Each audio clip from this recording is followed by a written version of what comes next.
What's up, Sarah? Today we're going to read Curious George. Um, I think there's more than one, but this is just the basic Curious George book. Like, I don't know, the first one or whatever.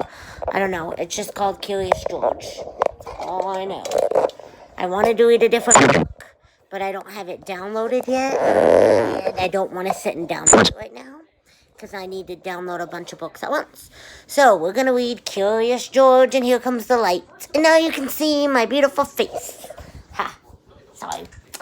That was just a shameless plug. Everyone's beautiful, right? Okay, Curious George. This is George. He lives in Africa. He was a good little monkey and always very curious.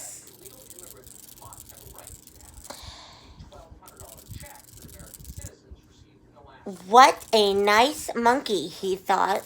Wait, sorry. Hold on.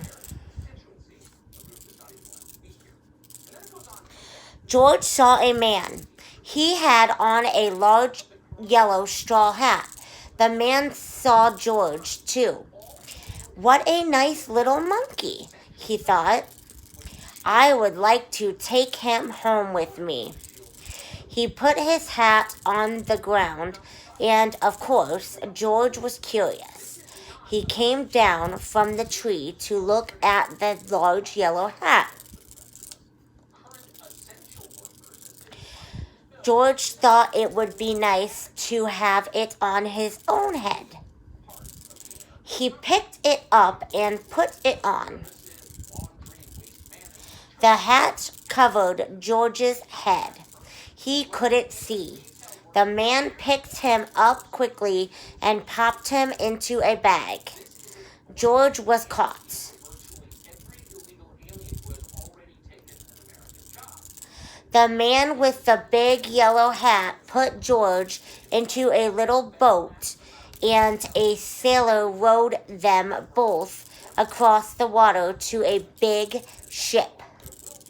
George was sad, but he was still a little curious.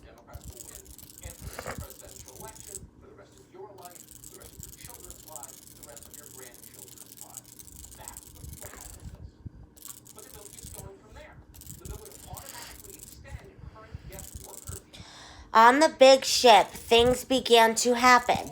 The man took off the bag. George sat on a little stool, and the man said, George, I am going to take you to a big zoo in a big city. You will like it there. Now run along and play, but don't get into trouble. George promised to be good. But it is easy for little monkeys to forget. He wondered how they could. Sorry. He found some seagulls. He wondered how they could fly. He was very curious. Finally, he had to try. It looked easy, but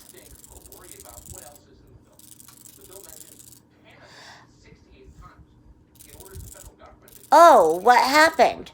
First this, and then this.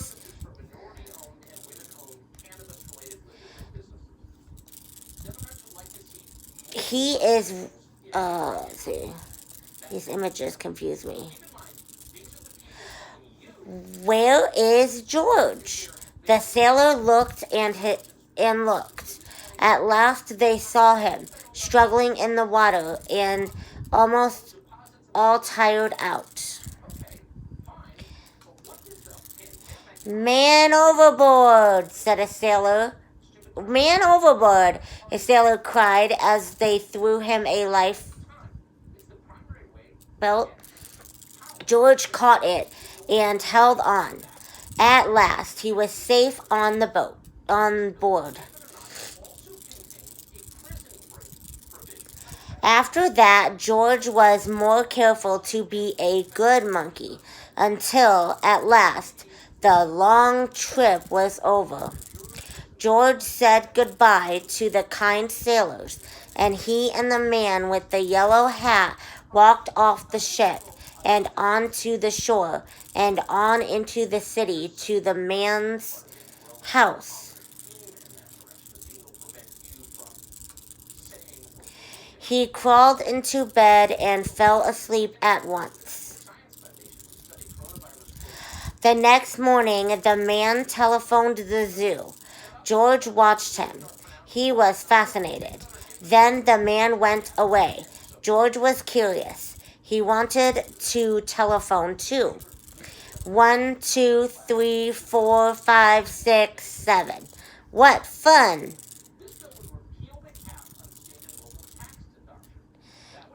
Ding-a-ling-a-ling. George had telephoned the fire station. Uh-oh. The firemen rushed to the telephone. Hello, hello, they said. But there was no answer. Then they looked for the signal on the big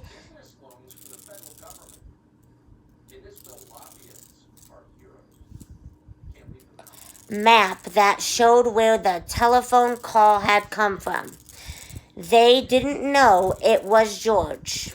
They thought it was a real fire.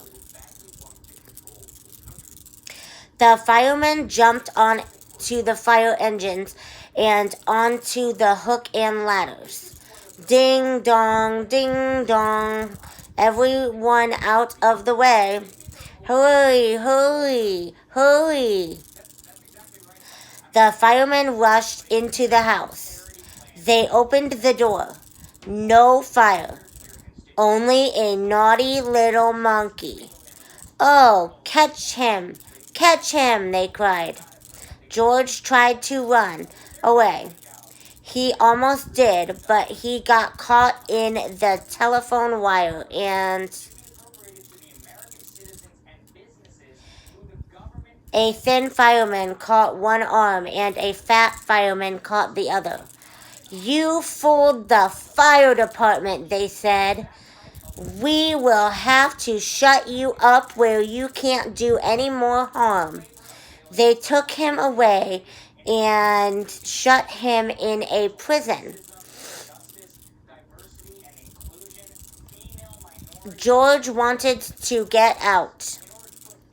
He climbed up to the window to try the bars. Just then, the watchman came in.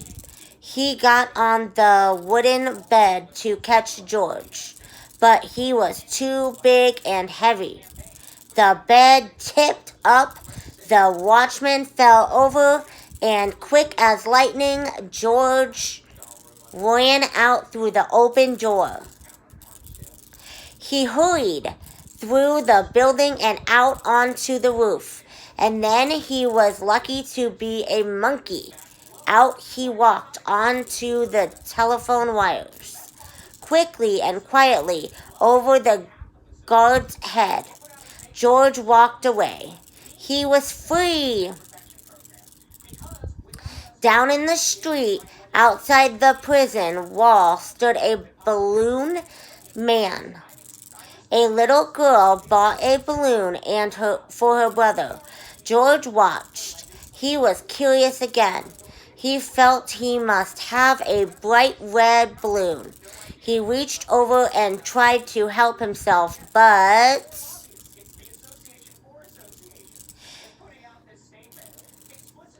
instead of one balloon, the whole bunch broke loose. In an instant, the wind whisked them all away, and with them went George, holding tight with both hands. Up, up, he sailed, higher and higher. The houses looked like toy houses and the people like dolls. George was frightened. He held on very tight. At first, the wind blew in great gusts. Then it quieted. Finally, it stopped blowing altogether. George was very tired. Down, down he went. bump onto the top of a traffic light. Everyone was surprised. The traffic got all mixed up. George didn't know what to do, and then he heard someone call, "George!" He looked down and saw his friend, the man with the big yellow hat. George was very happy. The man was happy too. George slid down the post, and the man with the big yellow hat put him under his arm. Then he paid the balloon man for all the balloons. And then George and the man climbed into the car, and at last away they went to the zoo. What a nice place for George to live.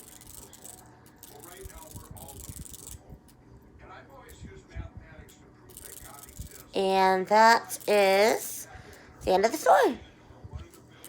I hope you guys liked that book. That is the original Curious George book. And I will talk to you guys tomorrow.